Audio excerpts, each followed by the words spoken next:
आज हम लोग क्लास 10th केमिस्ट्री का चैप्टर नंबर 1 स्टार्टिंग यानी देखने वाले हैं। यह जो केमिस्ट्री है, इस केमिस्ट्री के बारे में पीछे इतिहास के बारे में मुझे सबसे पहले नंबर देखना होगा। इसके पीछे हमें इतिहास यानी केमिस्ट्री के पीछे हमें कुछ इतिहास या रहस्य के बारे में सबसे पहले देखना होगा, क्योंकि हम रासायनिक अभिक्रिया एवं समीकरण स्टार्टिंग कर रहे हैं। तो इतिहास के बारे में देख लेते हैं कि केमिस्ट्री कहाँ से स्टार्ट हुआ, कौन इसका खोज किया, कैसे कैसे क्या हुआ। केमिस्ट्री का सर्वप्रथम जो खोज हुई थी ये मिस्र देश में हुई थी।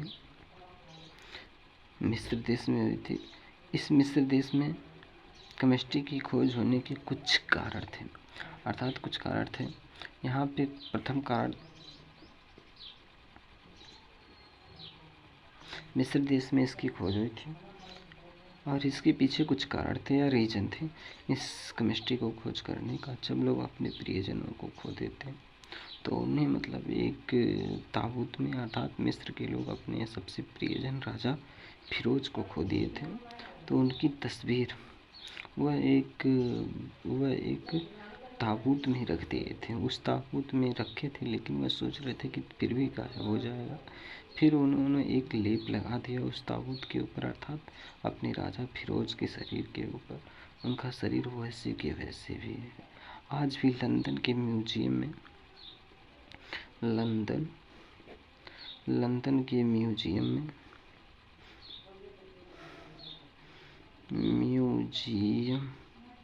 आज भी लंदन के म्यूजियम में उनकी जो यह शरीर है वह रखी हुई है। लगभग 8-10 हज़ार वर्ष पुराना कह सकते हैं, मतलब बहुत पुराना यह आज भी यह लंदन के म्यूजियम में रखा गया है।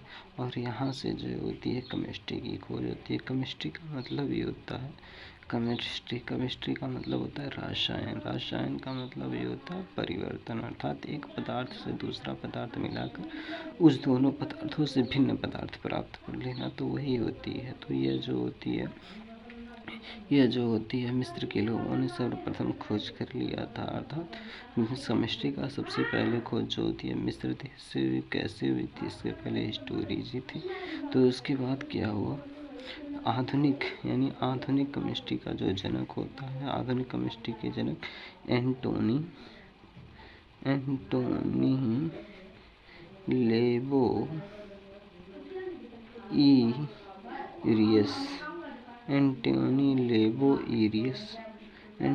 लेबोइरियस को माना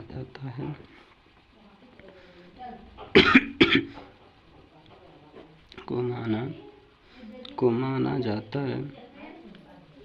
इन्होंने केमिस्ट्री की खोज कर दी थी। कब कर दी थी? तो 1770 शताब्दी में इन्होंने केमिस्ट्री की खोज कर दी थी। कौन? एंटोनी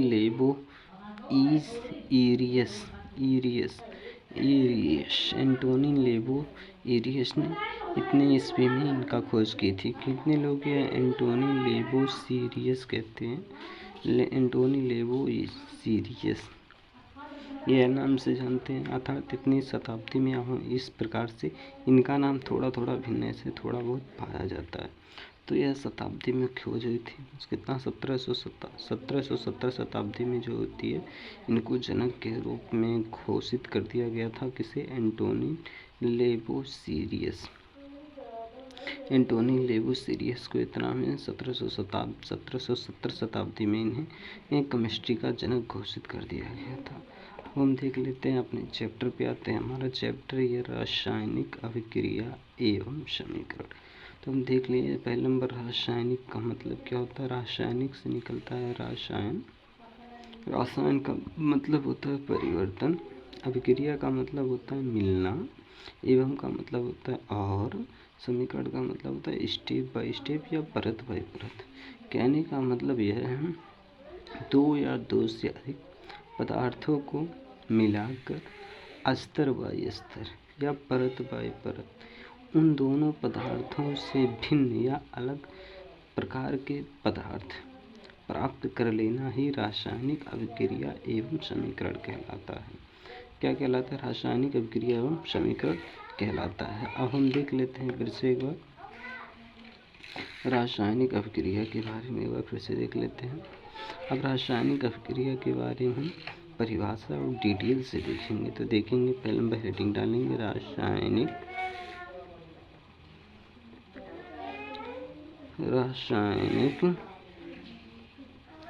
अभिक्रिया।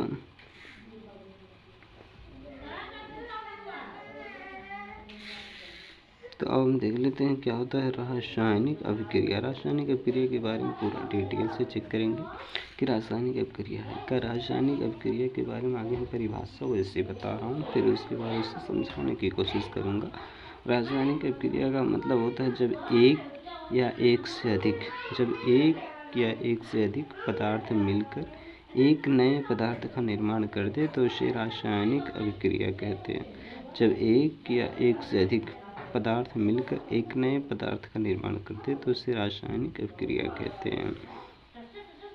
वो एग्जाम्पल के तौर पे हम इसे सब समझने की कोशिश करते हैं।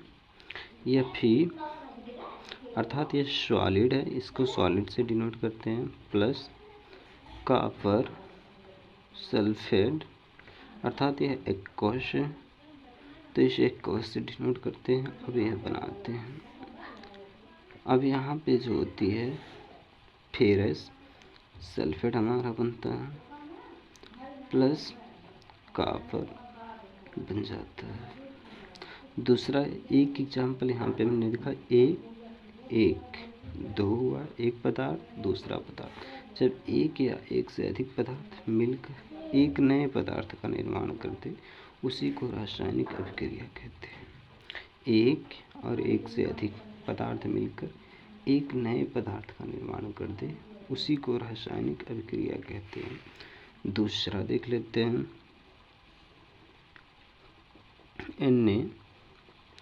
NaOH plus HCl। जब यह पदार्थों को मिलाते हैं, एक और एक से अधिक पदार्थ मिलकर एक नए पदार्थ का निर्माण करते हैं, तो उसे हम रासायनिक अभिक्रिया कहते हैं। इधर एक पदार्थ दूसरा पदार्थ इधर मिलकर के एक नए पदार्थ का निर्माण कर दिए, इसे रासायनिक अभिक्रिया कहते हैं। अब हम देख लेते हैं कुछ और। यहाँ पे जो हमने डिनोट दर्शाया है, दर्शाने की प्रक्रिया है। यह जो डिनोट हमने दर्शाया, यस का मतलब होता है सॉलिड, जो पदार्थ हमने लिया है ठोस है। एक्वस का मतलब होता है, इसे एक्वस को जलीय विलयन, जो जलीय विलयन होता है पानी होता है, अन्य कोई रसायन होता है, तो उसे एक क्यों से दर्शाया जाता है, जिसे हम एक्वस कहते हैं। तीसरा हमारा डिनोट होता है, यदि हमें गैस को दर्शाना हो तो हम ऊपर ऐसे डिनोट को दर्शाते हैं, इसे कहते हैं गैस।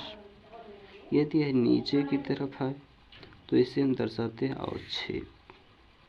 ओके, यदि यह ऊपर की तरफ गया है तो गैस, नीचे की तरफ आए तो अवक्षेप से डिनोट करते हैं। पूरा शेयर हो तो यह होती है। यहाँ से और यहाँ तक के बीच में और हम देख लेते हैं, यहाँ से यहाँ तक के बीच को हम अभिकारक कहते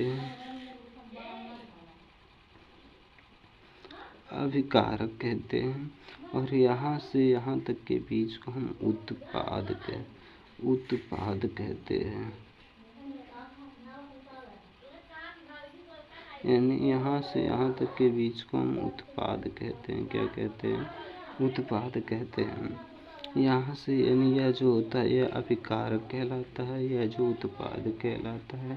फिर हमने क्या कहा मामा, यहाँ से हमारा 3 नंबर का क्वेश्चन भी पूछा जाता है। और रुको 1 मिनट, फिर यहाँ से जो होती है एक अभिक्रिया, एक परिभाषा और निकाल के दे सकते हैं। उस परिभाषा का जो नाम होती है जब अभिकारक मिलकर के उत्पाद का निर्माण कर दे, या जब अभिकारक के पद यानी आयन मिल करके एक नए उत्पाद के आयनों का निर्माण कर दे तो उसे हम रासायनिक अभिक्रिया कहते हैं। तो उसे हम क्या करते हैं? रासायनिक अभिक्रिया कहते हैं। इस प्रकार भी कह सकते हैं, जब अभिकारक के आयन मिल करके, जब अभिकारक के आयन इस प्रकार कर सकते हैं, जब अभिकारक के आयन एक या एक से अधिक मिल करके उत्पाद के एक या एक से अधिक आयन का निर्माण करते हैं। यह सही है लिखने के लिए। जब अभिकारक के एक या एक से अधिक आयन मिल करके उत्पाद के एक या एक से अधिक आयनों का निर्माण कर दे तो इसे हम रासायनिक अभिक्रिया कहते हैं। इस प्रकार हम कह सकते हैं। अब दूसरा हमारा क्या आता है? दूसरा हमारा आता है आयनिक अभिक्रिया। अब हम देख लेते हैं आयनिक अभिक्रिया किसे कहते हैं मामा? आयनिक अभिक्रिया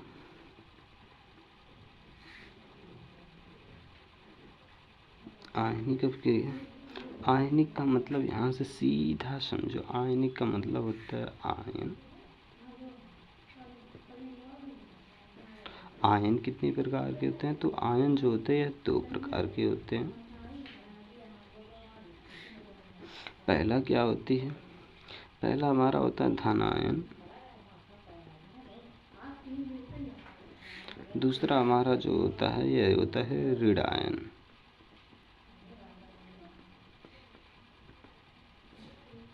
अर्थात धनायन और ऋणायन।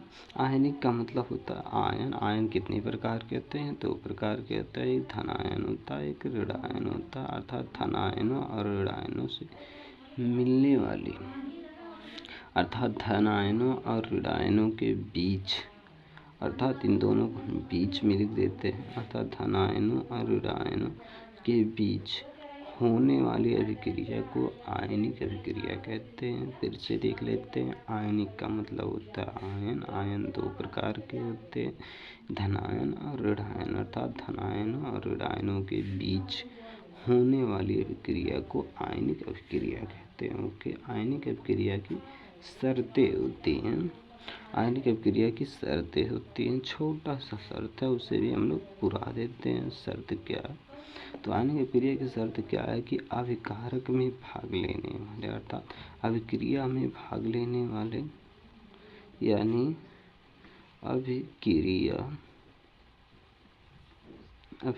में भाग लेने वाले अभिकारकों को केवल दर्शाया जाता है।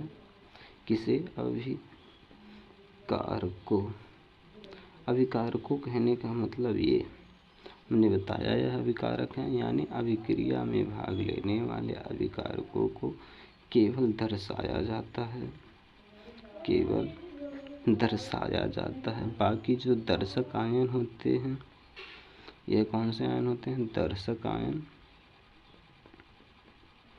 इन्हें हटा दिया जाता है। इन्हें क्या कर दिया जाता है? इन्हें हटा दिया जाता है। तो फॉर एग्जाम्पल इसका भी देख लेते हैं। हमने क्या कहा? इसकी शर्त क्या है? अभिकारक यानी अभिक्रिया में भाग लेने वाले अभिकारकों को केवल, अभिक्रिया में भाग लेने वाले अभिकारकों को केवल लिखा जाता है। बाकी दर्शनिक आयन को, कहने का मतलब यहाँ पे जो हमने केवल लिखा है, जब पूरा करेंगे अभिक्रिया में भाग लेने वाले अभिकारकों को केवल लिखा जाता है। बाकी जो दार्शनिक आयन जो होती है, अर्थात यहाँ से जो दर्शक आयन होते हैं, उन्हें हटा दिया जाता है। फॉर एग्जाम्पल उदाहरण के तौर पे हम ले लेते हैं, जब सोडियम सल्फर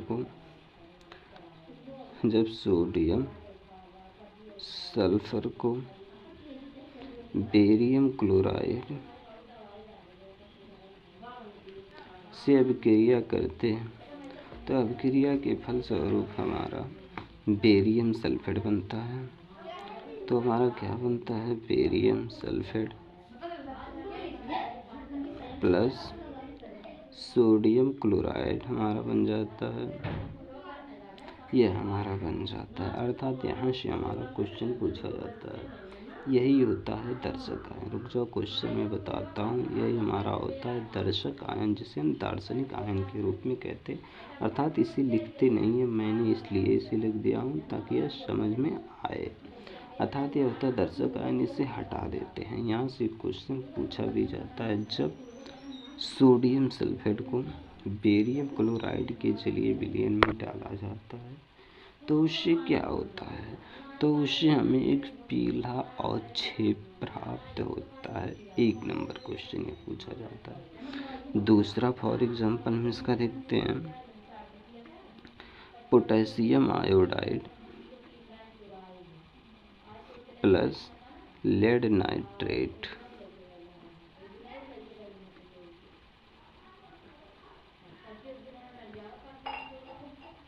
अर्थात पोटेशियम आयोडाइड और लेड नाइट्रेट की अभिक्रिया कराते हैं। तो इधर जो हमारा बनता है पोटेशियम नाइट्रेट इधर बन जाता है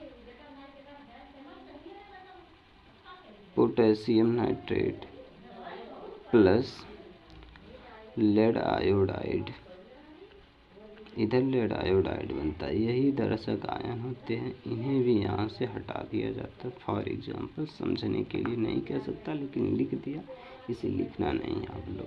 ओके, जब यहाँ पे पूछा जाता है, यहाँ से भी पूछा जाता है, जब पोटेशियम आयोडाइड को लेड नाइट्रेट के जलीय विलयन में डाला जाता है या फॉर एग्जांपल मिलाया जाता है, तो उससे हमें क्या प्राप्त होता है। तो मामा इधर देखेंगे, जब पोटेशियम आयोडाइड को लेड नाइट्रेट के जलीय विलयन में डाला जाता है तो उससे हमें एक श्वेत और छेद प्राप्त होता है। तो यह एक श्वेत और छेद के रूप में प्राप्त हो जाता है, इसे हम हटा देंगे। फिर अब हम देख लेते हैं, यही होता है दार्शनिक आयन या दर्शक आयन। यही होता है दार्शनिक आयन या दर्शक आयन, जिन्हें हम हटा देते हैं। इससे पहले हमने यहाँ पे शर्तों की बात की थी आयनिक अभिक्रिया की। तो अब हम देख लेते हैं आयनिक अभिक्रिया कितने प्रकार होते हैं। तो आयनिक अभिक्रिया जो होती है यह मुख्यतः 3 प्रकार की होती हैं। ये 3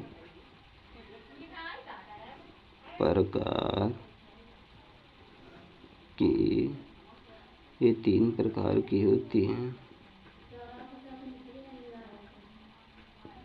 पहला संयोजन, ये 3 प्रकार की होती है। पहला हमारा होता है संयोजन,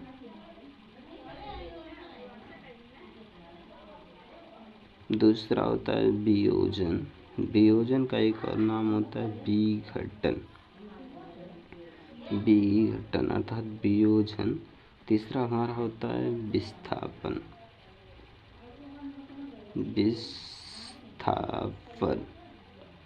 पहला हमारा होता है संयोजन, दूसरा वियोजन, तीसरा विस्थापन। अर्थात जो होती है यह आयनिक अभिक्रिया, यह 3 प्रकार के होते हैं, एक संयोजन, एक दूसरा वियोजन, तीसरा विस्थापन।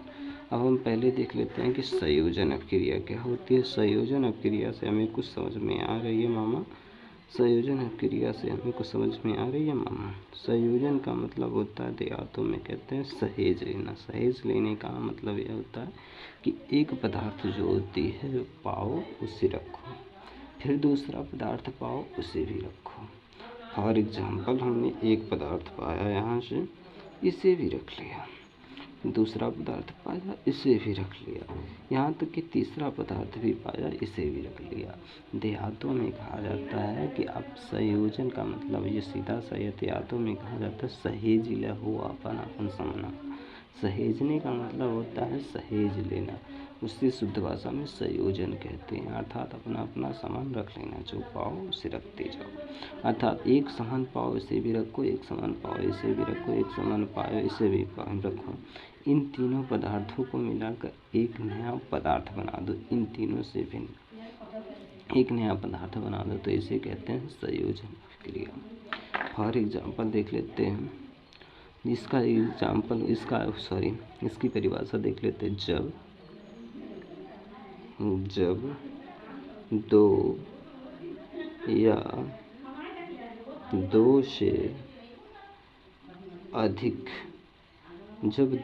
दो से अधिक पदार्थ मिलकर एक नए पदार्थ का निर्माण करते तो उसे संयोजन अभिक्रिया कहते हैं। फॉर एग्जाम्पल इसका देखते हैं, हमने कहा इसका परिभाषा एक बार और देखते हैं। जब 2 या 2 से अधिक पदार्थ मिलकर एक नए पदार्थ का निर्माण करते तो इसे संयोजन अभिक्रिया कहते हैं। अब इसका एग्जाम्पल देख लेते हैं। जैसे हमने लिया कैल्शियम ऑक्साइड, एक पदार्थ प्लस CO2 लिया, दूसरा पदार्थ। एक पदार्थ दो पदार्थ मिलकर के जब दो या दो से अधिक, चाहे दो पदार्थ हो या उससे अधिक पदार्थ हो, मिलकर एक नए पदार्थ का निर्माण करते हैं तो CO3 एक नया पदार्थ, इन दोनों से भिन्न एक नया पदार्थ हमें प्राप्त हो गया। अर्थात जब दो या दो से अधिक पदार्थ मिलकर के एक नए पदार्थ का निर्माण करते तो इसे हम संयोजन अभिक्रिया कहते हैं। दो पदार्थ मिलकर के एक नया पदार्थ का निर्माण इधर कर दिया, संयोजन अभिक्रिया हो गया। दूसरा for example 2H2 plus O2, एक पदार्थ दूसरा पदार्थ मिलकर के तीसरे पदार्थ का निर्माण करते हैं। अर्थात दो पदार्थ मिलकर के तीसरे पदार्थ का निर्माण करते हैं, अर्थात 2H2O, यह होती है तीसरा पदार्थ। संयोजन अभिक्रिया समझ में आया। हमने कहा जब दो या दो से अधिक पदार्थ मिलकर के एक नए पदार्थ का निर्माण करते तो उसे हम संयोजन अभिक्रिया कहते हैं। यहाँ से समझ में आया। दूसरा हमारा एग्जाम्पल होता है वियोजन। वियोजन का मतलब होता है टूटना, टूटना या विघटन। वियोजन का दूसरा नाम होता है विघटन अभिक्रिया। इसे मत भूलना, यह पूछा जाता है कि विघटन अभिक्रिया किसे कहते हैं, विघटन अभिक्रिया किसे कहते हैं, यह फॉर एग्जाम्पल पूछा जाता है। सॉरी, फॉर एग्जाम्पल हमसे बार बार निकला, यह पूछा जाता है कि विघटन अभिक्रिया किसे कहते हैं, वियोजन अभिक्रिया किसे कहते हैं। जो वियोजन अभिक्रिया होती है यह संयोजन अभिक्रिया के ठीक विपरीत होती है। कैसी होती है? ठीक विपरीत होती है। जो वियोजन अभिक्रिया होती है संयोजन अभिक्रिया के ठीक विपरीत होती है। इसमें जो होता है एकल पदार्थ, यानी इसमें एकल पदार्थ वियोजित होकर, वियोजित कहने का मतलब टूटकर या विघटित होकर के दो या दो से अधिक पदार्थों का निर्माण कर देते हैं। यानी एकल पदार्थ वियोजित होकर के या टूट कर सादा अच्छा रहेगा, टूट करके एक या दो से अधिक पदार्थों का निर्माण कर देते हैं। दो या दो से अधिक पदार्थों का निर्माण कर देते हैं। अधिक का दो या दो से अधिक पदार्थों का निर्माण कर देते हैं, कर देते हैं, यानी कर देते हैं। इसे कहते हैं वियोजन या विघटन अभिक्रिया।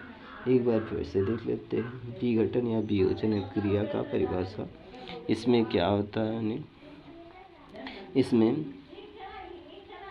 यह संयोजन अभिक्रिया के ठीक विपरीत होती है। हमने लिखा है यहाँ पे विपरीत होती है।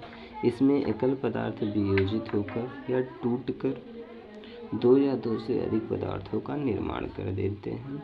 इसे वियोजन या विघटन अभिक्रिया कहते हैं। इसका अब हम लोग एग्जाम्पल देख लेते हैं। एग्जाम्पल इसका हम देख लेते हैं क्या क्या होती है।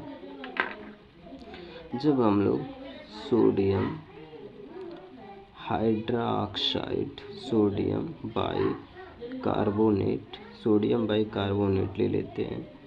इसको हम जब तोड़ते हैं, चाहे गर्म करके तोड़ें या किसी भी माध्यम से तोड़ें, तो तोड़ने के फलस्वरूप हमारा बनता है sodium carbonate plus carbon dioxide plus जल। अर्थात यह जो होती है इसमें एकल पदार्थ टूट करके दो या दो से अधिक पदार्थों का निर्माण कर दिया। इसी को हम कहते हैं वियोजन अभिक्रिया। वियोजन अभिक्रिया का एग्जाम्पल हम ऐसे भी लिख सकते हैं कि इसमें एकल पदार्थ, एक पदार्थ वियोजित यानी एक पदार्थ टूटकर दो या दो से अधिक पदार्थों का निर्माण कर दे, ऐसी अभिक्रिया वियोजन अभिक्रिया कहते हैं। बस ऐसे भी लिख सकते हैं, लेकिन यही जब हमें लॉन्ग में दे दे 2 नंबर में 3 नंबर में, तो हमें इस प्रकार लिखना होता है कि सही वियोजन अभिक्रिया या विघटन अभिक्रिया यह संयोजन अभिक्रिया के ठीक विपरीत होती है। संयोजन अभिक्रिया में एक या एक से अधिक पदार्थ मिलकर के एक नए पदार्थ का निर्माण करते हैं, लेकिन यह विघटन अभिक्रिया ठीक विपरीत होती है। इसमें एकल पदार्थ वियोजित होकर या टूटकर दो या दो से अधिक पदार्थों का निर्माण कर देते हैं। इसे हम लोग वियोजन या विघटन अभिक्रिया कहते हैं। फॉर एग्जाम्पल लिख देना है। दूसरा एग्जाम्पल अब हम देख लेते हैं। ऐसे जब लॉन्ग में पूछे तो ऐसे इस प्रकार हमें बना के लिख देना है, लेकिन जब 2 नंबर में या 1 नंबर में पूछे तो इसमें ये लिखना है कि एकल पदार्थ वियोजित होकर के दो या दो से अधिक पदार्थों का निर्माण कर देते हैं। इसे वियोजन अभिक्रिया कहते हैं। फॉर एग्जाम्पल या दूसरा एग्जाम्पल हम ले लेते हैं इसमें HCl। ओके, HCl ले लेते हैं तो यह भी टूटेगा, एक हाइड्रोजन बनाएगा, एक हमारा क्लोरीन बनाएगा, अर्थात एक पदार्थ मिलकर के दो पदार्थों का निर्माण कर दे रहे हैं। इसे वियोजन अभिक्रिया कहते हैं। तीसरा हमारा आता है विस्थापन अभिक्रिया। विस्थापन अभिक्रिया को देखने से पहले कुछ हमें याद करना पड़ेगा। वो हमें याद करने से पहले अर्थात जो हमने लिख रहा हूँ उन्हें याद करना पड़ेगा। वह अधिक क्रियाशील पदार्थ होते हैं जो कम क्रियाशील पदार्थों की ओर धीरे धीरे प्रस्थान करते हैं। पहला हमारा जो अधिक क्रियाशील पदार्थ होता है वह पोटेशियम होता है, उसके बाद सोडियम होता है, उसके बाद मैग्नीशियम होता है, कैल्शियम रहेगा। Potassium, sodium, calcium, magnesium, aluminium,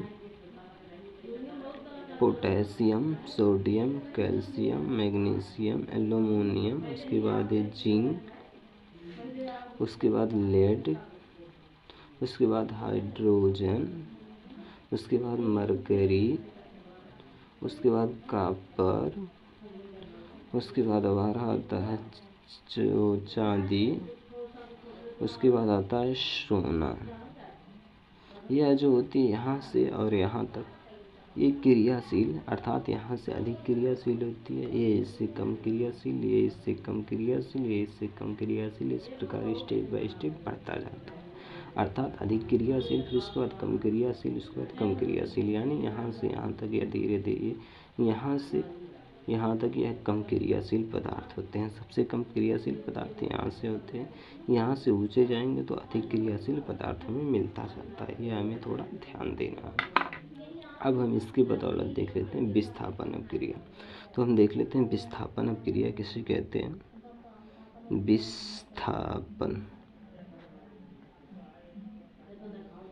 विस्थापन अभिक्रिया देख लेते हैं किसे कहते हैं मामा। अभिक्रिया, हाथ में थोड़ा पसीना आने लगा। विस्थापन अभिक्रिया देख लेते हैं। विस्थापन अभिक्रिया में क्या होता है कि अधिक क्रियाशील जो पदार्थ होते हैं वो कम क्रियाशील पदार्थों को उनके स्थान से वियोजित यानी हटा देते हैं। वियोजित करने का मतलब नहीं कह सकते, उनको अधिक क्रियाशील पदार्थ कम क्रियाशील पदार्थों को उनके स्थान से हटा देते हैं और स्वयं उनका स्थान ले लेते हैं। इस प्रक्रिया को हम विस्थापन अभिक्रिया कहते हैं। फिर से एक बार इसका देख लेते हैं परिभाषा। इसमें अधिक क्रियाशील पदार्थ,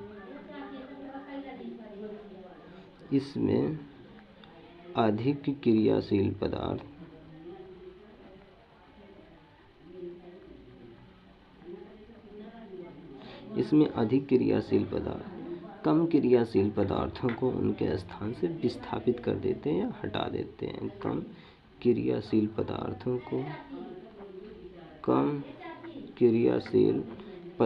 को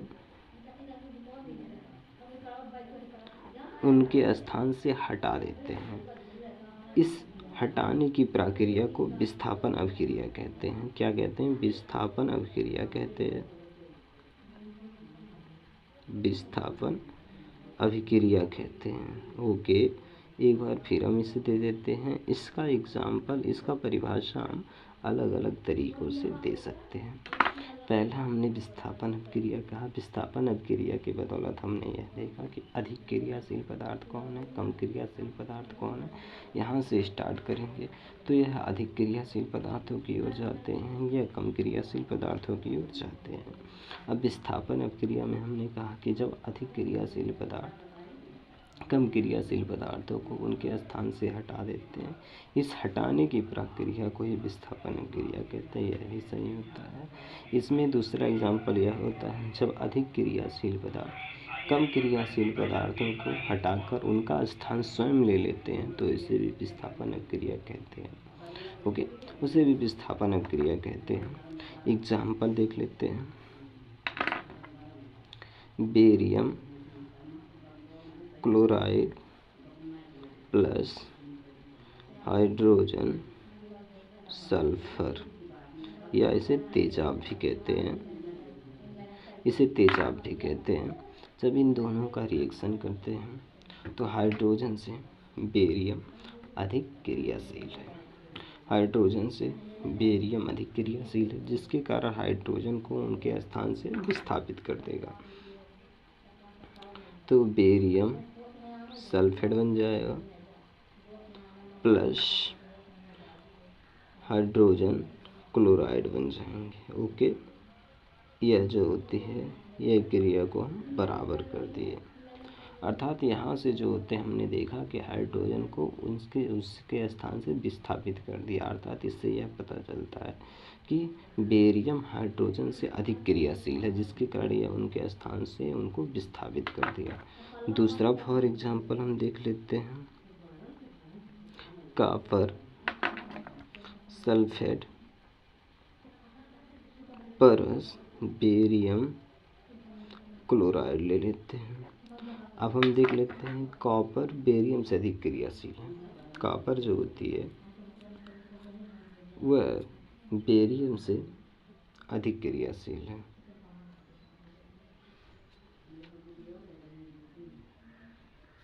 यहाँ पे जो कॉपर होती है यह बेरियम से अधिक क्रियाशील होती है, जिसके कारण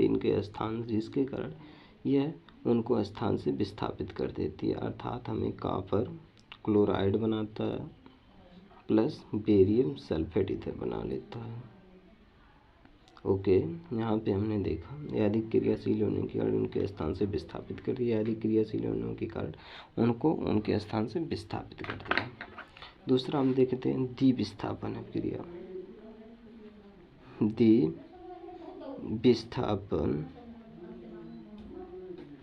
द्विविस्थापन अभिक्रिया जो होती है, इनमें क्या होती है, इनमें अभिकारकों के बीच आयनों का आदान प्रदान होता है। इसे द्विविस्थापन अभिक्रिया कहते हैं। जिन अभिक्रिया में आयनों के बीच जिन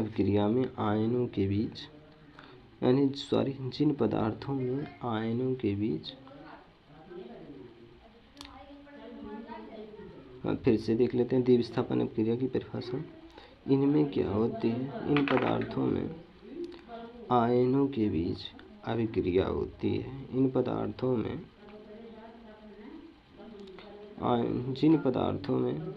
आयनों के बीच आदान प्रदान होता है उसे हम द्विविस्थापन अभिक्रिया कहते हैं। फिर से एक बार देख लेते हैं।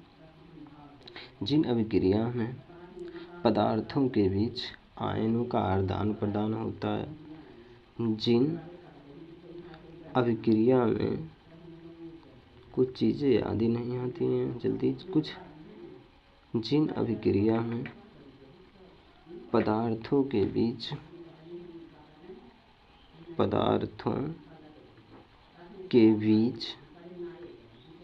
आयनों का आदान प्रदान होता है। आयन कहने का मतलब जैसे 2, 3, 4, 5 लिखा होता है, इन्हीं का आयनों का आदान प्रदान होता है।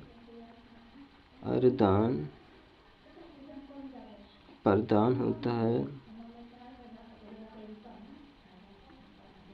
उसे द्विविस्थापन अभिक्रिया कहते हैं। उसे द्विविस्थापन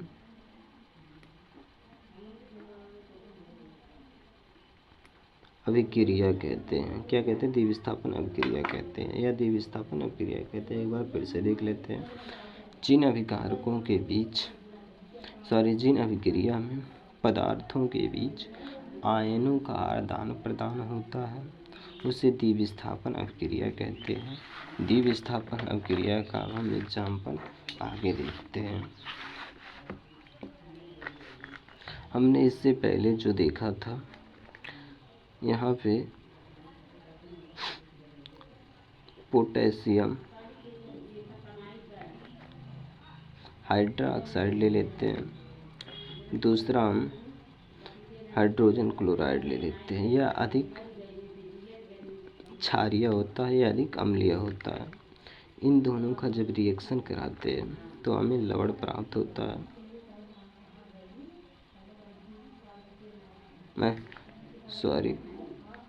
गलती हो गई मुझसे। यहाँ पे हम ले लेते हैं सोडियम हाइड्रोक्साइड ले लेते हैं, दूसरा हम ले लेते हैं हाइड्रोक्लोराइड ले लेते हैं। इन दोनों का रिएक्शन कराते हैं। रिएक्शन कराने के पश्चात जो हमें प्राप्त होता है, यह सोडियम क्लोराइड प्राप्त हुआ प्लस जल प्राप्त हुआ। यह जो होती है द्विविस्थापन अभिक्रिया होती है, यही इसमें मेन होता है। जो यहाँ पे हमने 2 लिखा, यही इसमें मेन होता है। द्विविस्थापन अभिक्रिया में यही मेन ही होता है जो हमने 2 लिखा। दूसरा हम देख लेते हैं मामा 2H2 प्लस O2 ले लेते हैं। तो अब हम इनकी रिएक्शन कराते हैं तो हमारा बचता है 2H2O, अर्थात यह भी 2 आया। यहाँ से यही जो होती है आयनों के बीच, पदार्थों के बीच आयनों का आदान प्रदान होना। क्या पदार्थों के बीच, या पदार्थ है उनके बीच आयनों का आदान प्रदान होना ही क्या कहलाता है? द्विविस्थापन अभिक्रिया कहलाती है। हमने यह पहले ही कहा था। यहाँ पे भी वही हुआ, पदार्थों के बीच आयनों का आदान प्रदान होना, यही आयन है, इनके बीच आदान प्रदान होना ही आयनिक अभिक्रिया कहलाते हैं। यह आयनिक अभिक्रिया कहलाती हैं। अब हम देख लेते हैं तीसरा सहसंयोजक अभिक्रिया। क्या देखते हैं हम? सहसंयोजक अभिक्रिया। सह का मतलब होता है 2, संयोजक का मतलब होता है अपना। सहसंयोजन या सहसंयोजक, सहसंयोजक अभिक्रिया।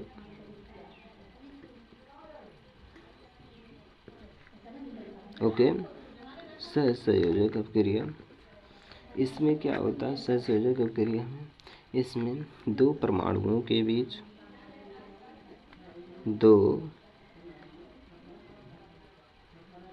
दो परमाणुओं के बीच इलेक्ट्रॉनों के, इसमें 2 परमाणुओं के बीच इलेक्ट्रॉनों के 2 या 2 से अधिक जोड़ा साझा होते हैं। एक भी लिख सकते हैं, 1 या 2 से अधिक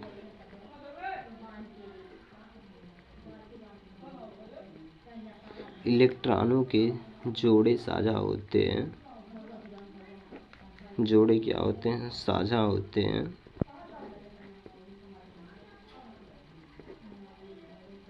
उसे सहसंयोजक अभिक्रिया कहते हैं। एक बार फिर से देख लेते हैं। सहसंयोजक अभिक्रिया में 2 परमाणु होना प्रमुख होते हैं। पहली बात, अब 2 परमाणुओं के बीच एकल सहसंयोजक अभिक्रिया होगी तो 1 इलेक्ट्रॉन का जोड़ा साझा होगा 2 परमाणुओं के बीच। दूसरा, अगर हमारा द्वितीय सहसंयोजक अभिक्रिया होगा तो इसमें 2 परमाणुओं के बीच 2 इलेक्ट्रॉन का जोड़ा साझा होना आवश्यक होता है। इसी प्रकार तृतीय भी होती है कि इसमें 2 परमाणुओं के बीच इलेक्ट्रॉन के 3 जोड़े साझा होना प्रमुख होते हैं। अब हम देख लेते हैं सहसंयोजक अभिक्रिया की हमने परिभाषा देखा। इसमें 2 परमाणुओं के बीच इलेक्ट्रॉनों के 1 या 2 या 2 से अधिक जोड़े साझा होते हैं। इसे सहसंयोजक अभिक्रिया कहलाती है। सहसंयोजक अभिक्रिया यह 3 प्रकार की होती है। एक होती है एकल सहसंयोजक अभिक्रिया। एकल सहसंयोजक अभिक्रिया क्या होती है? इसमें 2 परमाणुओं के बीच कितने? 2 परमाणुओं के इसमें दो परमाणुओं के बीच इलेक्ट्रॉनों के एक जोड़े साझा होते हैं। कितने इलेक्ट्रॉनों के एक जोड़े साझा होते हैं। कितने एक जोड़े साझा होते हैं, साझा होते हैं। इसे हम कहते हैं एकल सहसंयोजक अभिक्रिया। फॉर एग्जाम्पल इसका भी देख लेते हैं एकल सहसंयोजक अभिक्रिया का। CH4 plus H2 CH4 plus H2 यहाँ पे होती है। तब हम इसका फिर एक देख लेते हैं यह किस प्रकार टूटता है। हमने क्या है एकल सहसंयोजक तोड़ने की प्रक्रिया हम देख लेते हैं। इसमें जो होता है H अर्थात यह इस प्रकार बॉन्ड इनका तोड़ते हैं। इसमें हमने क्या कहा था, एक बार और परिभाषा देख लेते हैं एकल सहसंयोजक अभिक्रिया की। इसमें दो परमाणुओं के बीच इलेक्ट्रॉनों का एक जोड़ा साझा होना आवश्यक होता है। तो इसमें एकल सहसंयोजक में क्या होता है, इलेक्ट्रॉनों का एक जोड़ा साझा होना चाहिए। बाबा कुछ भी हो, इलेक्ट्रॉनों का एक जोड़ा साझा होना चाहिए। कितने, दो परमाणुओं के बीच। दूसरा हम देख लेते हैं H2 का है, तो H दूसरा H, इस प्रकार इनका बॉन्ड टूटता है। दूसरा हम देख लेते हैं द्वितीय सहसंयोजक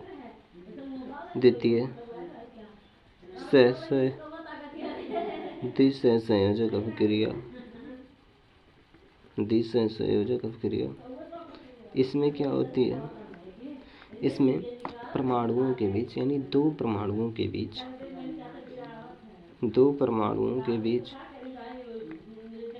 इसमें दो परमाणुओं के बीच इलेक्ट्रॉनों के दो या इसमें दो परमाणुओं के बीच इलेक्ट्रॉनों के दो जोड़े साझा होते हैं। कितने, दो जोड़े साझा होते हैं, दो जोड़े साझा होते हैं।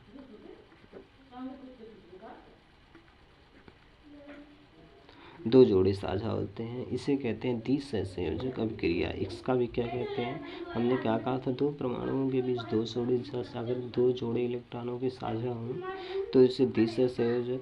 दो परमाणुओं के बीच ये तीन जोड़े इलेक्ट्रॉनों के साझा हुए तो इसे कहते हैं त्रिसहसंयोजक। फॉर एग्जाम्पल इसका भी देख लेते हैं H2O प्लस O2। अब यह कैसे टूटते हैं, इस तोड़ने की प्रक्रिया हम देख लेते हैं। यहाँ पे हमारा हाइड्रोजन, ऑक्सीजन, दूसरा हाइड्रोजन, ओके। ये जब तोड़ते हैं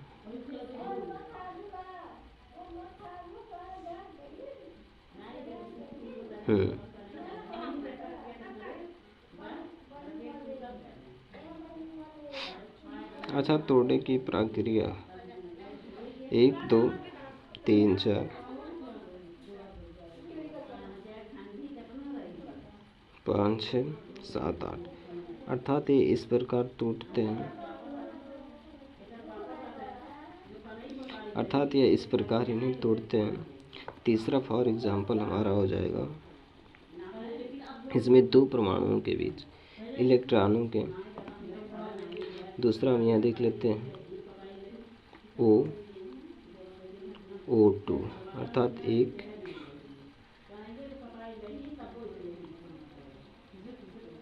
2 3 4 4 इनका इस प्रकार टूटता है। तीसरा हमारा होता है त्रिसहसंयोजक।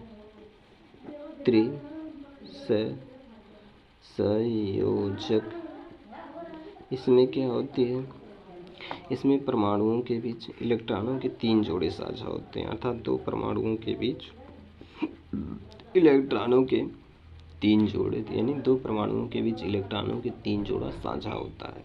कितना, दो परमाणुओं के बीच इलेक्ट्रॉनों के कितने, तीन जोड़े साझा होते हैं। दो परमाणुओं के बीच इलेक्ट्रॉनों के कितने, तीन जोड़े साझा होते हैं। तीन जोड़े साझा होते हैं। साझा कहने का मतलब देता है, तो इसे हम कहते हैं त्रिसह संयोजक, यहाँ पे रहेगा यहाँ पे रहेगा त्रिसह संयोजक। उदाहरण के तौर पे होता है N2 होता है। इसका जो होता है बनता है, इसका एग्जाम्पल इस तरह बनता है N, उसके बाद N,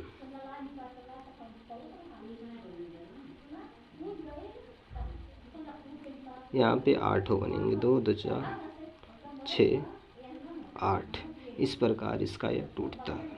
अब हम इनका मतलब देख लेते हैं लिखित में यह किस प्रकार के लिखित के होते हैं, अर्थात हमने तो यहाँ पे समझाने की प्रक्रिया की। अब इस प्रकार हम इनका वो देख लेते हैं मामा यह क्या होते हैं। तो यहाँ से हम देख लेते हैं इसका, तो हमने इससे पहले इन्हें देखा था। अब हम देख लेते हैं कि रासायनिक अभिक्रिया किसे कहते हैं। तो रासायनिक अभिक्रिया का भी हमने एग्जाम्पल बताया था। यह सब उसकी लिखी हुई या कह सकते हैं कि कॉपी करने के लिए हमने दिया है कि आराम से इससे हम कॉपी कर सकते हैं। रासायनिक अभिक्रिया किसे कहते हैं? जब एक या एक से अधिक पदार्थ मिलकर एक नए पदार्थ का निर्माण कर दे तो उसे हम रासायनिक अभिक्रिया कहते हैं। फॉर एग्जाम्पल हमने यहाँ पे दिया, इससे हम सीधा कॉपी कर सकते हो, तो समझाने के लिए था। दूसरा हमने दिया रासायनिक आयनिक अभिक्रिया किसे कहते हैं। आयनिक का मतलब यह होता है, यह 2 प्रकार के होते हैं, 2 धनायन और ऋणायन, अर्थात धनायनों और ऋणायनों के बीच होने वाली अभिक्रिया को आयनिक अभिक्रिया कहते हैं। आयनिक अभिक्रिया की प्रमुख शर्तों के बारे में हमने बताया था। तो यह कुछ शर्तें होती हैं। आयनिक अभिक्रिया में भाग लेने वाले क्रियाफल या अभिकारक हमने कहा था यहाँ पे को लिखा जाता है। बाकी शेष कहने का मतलब यह होता है कि यह होता है कि जो बचे हुए जो पदार्थ होते हैं उन्हें हटा दिया जाता है। जो हमने इस शेष को कुछ दूसरा कहा है उसे हटा दिया जाता है। तो यह आती है आयनिक अभिक्रिया। आयनिक अभिक्रिया के एग्जाम्पल हमने लिया था कि आयनिक अभिक्रिया का एग्जाम्पल क्या क्या लिया था वह भी दिया है। यह जो दार्शनिक आयन बचा है, अर्थात तो हमने शेष फल को दार्शक आयन कहते थे, तो यह दार्शनिक आयन को यहाँ से हटा दिया जाता है। यह Cl कटा है, यह आगे कट गया है, इसे हटा ही देना था और इसे हम लोग हटा देते हैं। फिर कहाँ रखें हम लोग मामा, अर्थात इस दार्शनिक आयन को हम लोग हटा देते हैं, यहाँ से दार्शनिक आयन को हटा देते हैं, यह भी हट जाता है। अब आते हैं आयनिक अभिक्रिया। आयनिक अभिक्रिया हमने कहा 3 प्रकार के, संयोजन को समझाया, वियोजन को समझाया, वियोजन का दूसरा नाम विघटन अभिक्रिया, तीसरा हमारा होता है विस्थापन। तो अब देख लेते हैं संयोजन अभिक्रिया के बारे में। इसमें क्या होता है, इसमें 2 या 2 से अधिक पदार्थ मिलकर एक नए पदार्थ का निर्माण करते हैं, तो इसे संयोजन अभिक्रिया कहते हैं। तो संयोजन अभिक्रिया के बारे में हमने अच्छे से देखा, यह सिर्फ कॉपी करने के लिए हमने दिया है लिख करके, ताकि अच्छे से कॉपी हो जाए। वहाँ पे हमने समझाया मात्र था, यहाँ सिर्फ हमने कॉपी करने के लिए दिया है मामा, कि इससे कॉपी आराम से हो सके, तो यह कॉपी हो जाएगा।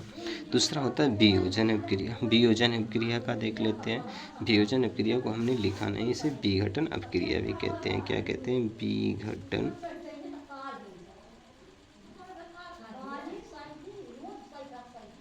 विघटन। ओके, वियोजन कहने का मतलब होता है विघटन अभिक्रिया। इसमें एकल पदार्थ वियोजित होने का मतलब टूटकर एक या एक से एक यानी एक नए पदार्थों का निर्माण कर देते हैं। एक या एक से अधिक रहेगा, यहाँ पे एक या एक से अधिक पदार्थों का निर्माण करते हैं, तो इसे वियोजन अभिक्रिया कहते हैं। यहाँ पे हमने यह भी देखा, फिर से एक बार देख लेते हैं वियोजन अभिक्रिया। वियोजन कहने का मतलब होता है विघटन अभिक्रिया। इसमें एकल पदार्थ वियोजित होने का मतलब टूटकर एक या एक से रहेगा, एक या एक से अधिक पदार्थों का निर्माण कर देते हैं, तो इसे होती है वियोजन अभिक्रिया कहते हैं। वियोजन अभिक्रिया लॉन्ग में पूछे तो इससे पहले हमने बताया कि उसे लॉन्ग में कैसे लिखा जाता है। ये तो 1 नंबरी या 3 नंबरी में पूछे तो 3 नंबरी में कैसे लिखा जाता है उसे भी हमने पहले बताया था। ये होती है वियोजन अभिक्रिया। वियोजन अभिक्रिया के पश्चात यह होती है विस्थापन अभिक्रिया। विस्थापन अभिक्रिया से देखने से पहले हमने यह चार्ट दिया था, इसे याद कर लेने का। फिर यहाँ पे देखते हैं विस्थापन अभिक्रिया के एग्जाम्पल। इसमें क्या होते हैं, क्रियाशील पदार्थ कम क्रियाशील पदार्थों को उनके स्थानों से विस्थापित कर देता है, यानी हटा देता है। विस्थापन कहने का मतलब होता है, विस्थापित कहने का मतलब उनके स्थानों से हटा देना, अर्थात वह अधिक क्रियाशील है तो बाबा उसके स्थान से हटा देता है। और अधिक क्रियाशील तत्व कौन से हैं, कम क्रियाशील तत्व कौन से, इससे पहले हमने बताया है अच्छे से और दिखाया भी है उसे। तो इसी प्रकार उनके स्थानों से हटा देते हैं। फॉर एग्जाम्पल हमने यहाँ लिया था, एग्जाम्पल या सिर्फ कॉपी करने के लिए हमने दिया है। फॉर एग्जाम्पल यहाँ से लिया था, तो यहाँ पे कॉपर क्लोराइड और हाइड्रोजन सल्फेट, इसे हम तेजाब या सल्फ्यूरिक अम्ल भी कहते हैं, यहाँ से रिएक्शन करके यह बना दिए। बेरियम क्लोराइड और कॉपर सल्फेट से रिएक्शन करके यह बना दिए। दूसरा हमारा होता है द्विविस्थापन अभिक्रिया। द्विविस्थापन अभिक्रिया में हम थोड़े से भूल गए थे, अब यहाँ पे देखते हैं। इसमें अभिकारकों के बीच आयनों का आदान प्रदान होता है। जो अभिकारक क्या होते हैं, उत्पादक क्या होते हैं, इससे पहले हमने बताया, उनके बीच जो होता है वही हमने कहा। फॉर एग्जाम्पल यहाँ पे हम देख लेते हैं कि हाइड्रोजन क्लोराइड और जो होती है सोडियम हाइड्रोक्साइड और हाइड्रोजन क्लोराइड के बीच जब क्रिया होता है तो यह जो होती है यह बनता है सोडियम क्लोराइड, और जो होती है जल बनता है। यह जब उदासीनीकरण अभिक्रिया में पूछता है तो उदासीनीकरण अभिक्रिया में हम इनका एग्जाम्पल देते हैं। ये एक उदासीनीकरण अभिक्रिया भी है, यदि विस्थापन अभिक्रिया भी कहा जाता है। दूसरा यह होता है, हम देख लेते हैं सहसंयोजक अभिक्रिया के बारे में। सहसंयोजक अभिक्रिया के बारे में हमने कहा था कि सह का मतलब होता है दो। इसमें दो परमाणुओं के बीच इलेक्ट्रॉनों के एक या दो से अधिक इलेक्ट्रॉनों के जोड़े साझा कहने का मतलब होता है देना, अर्थात इलेक्ट्रॉन अपना कभी एक जोड़ा देगा, कभी दो जोड़ा देगा, कभी तीन जोड़ा देगा, लेकिन किनके बीच, दो परमाणुओं के बीच ही देगा। तो इसी प्रकार कहा कि दो परमाणुओं के बीच कभी इलेक्ट्रॉन एक जोड़ा देगा तो कभी दो जोड़ा देगा, कभी दो या दो से अधिक जोड़ा देगा। इस प्रकार साझा कहने का मतलब होता है देना। देने की प्रक्रिया को सहसंयोजक अभिक्रिया कहते हैं। सहसंयोजक अभिक्रिया तीन प्रकार की होती है। एक होता है एकल। एकल कहने का मतलब इलेक्ट्रॉनों का एक जोड़ा देगा। द्वितीय कहने का मतलब होता है कि इलेक्ट्रॉनों का दो जोड़ा देगा। त्रि कहने का मतलब होता है इलेक्ट्रॉनों का तीन जोड़ा देगा, लेकिन किनके बीच, दो परमाणुओं के बीच। तो देख लेते हैं एकल सहसंयोजक, इसमें दो परमाणुओं के बीच इलेक्ट्रॉनों का एक जोड़ा साझा देता है, जो हमने अभी बताया। फॉर एग्जाम्पल इसका यह हो जाएगा मीथेन और जो होता है हाइड्रोजन। द्विसंयोजक अभिक्रिया, इसमें दो परमाणुओं के बीच इलेक्ट्रॉनों के दो जोड़ा साझा होता है। एक होता है ऑक्सीजन और जो होता है H2O। ओके, हमने इससे पहले बताया दो परमाणुओं के बीच इलेक्ट्रॉनों के दो जोड़े साझा होते हैं, यह होता है ऑक्साइड और यह होते हैं जल। ओके, तीसरा होता है त्रिसंयोजक अभिक्रिया। त्रिसंयोजक अभिक्रिया में क्या होता है कि परमाणुओं के बीच यहाँ पे दो रहेगा, दो परमाणुओं के बीच इलेक्ट्रॉनों के तीन जोड़ा साझा होते हैं, यह होता है फॉर एग्जाम्पल इसका। यह हमने PDF के तौर पे, ताकि कोई मैंने पहले समझाया है उसके बाद बताया, ताकि कोई ना समझ पाए तो इसे देख के आराम से कॉपी बना सके और कॉपी बना के अच्छे से इसे पढ़ सके, क्योंकि मैंने अच्छे से समझाया है। फिर से एक बार देख लेते हैं हम लोग। यह होता है